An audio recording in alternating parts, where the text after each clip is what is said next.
অলপ চাবচোন বাইদেউ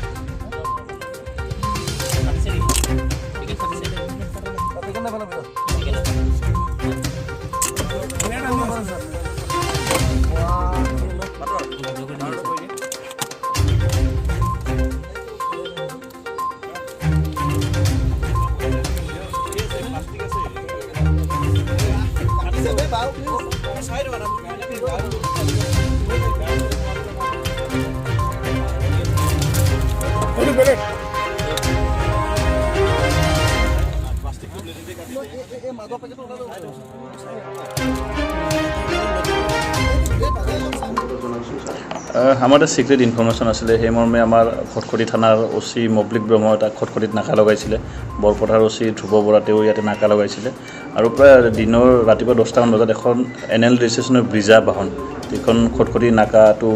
মানে ভাঙি পিনে বৰপথাৰ চাইডে আহিলে আৰু আমাৰ বৰপথাৰ অচিয়ে গাড়ীখন কৰায়ত্ব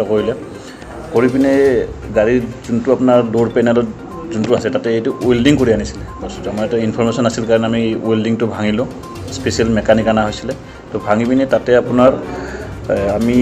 হেৰইন মজুত আছিলে 698 গ্ৰামছ য'ত আপোনাৰ মানে চাবোন বক্সত লুকাই আনিছিলে এইটো আপোনাৰ আহিছিলে মণিপুৰৰ পৰা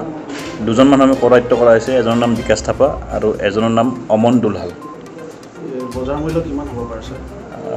approximately 4 to 5 crore international value দুইজন ব্যক্তি স্যাৰ আৰু কওকচোন নাম এটা এজনৰ নাম বিকাশ থাপা আৰু এজনৰ নাম অমন দুলহাল হয় তেওঁলোক ক'ৰ আছিলে তেওঁলোক মণিপুৰৰ সেনাপতিৰ বাসিন্দা মণিপুৰৰ পৰা ক'লৈ নি আছিলে মণিপুৰৰ পৰা প্ৰথমতে জাগিৰোড যোৱা কথা আছিলে তাৰ পৰা ডেষ্টিনেশ্যন সিহঁতে নেক্সট ডেষ্টিনেশ্যন ক'লে হয়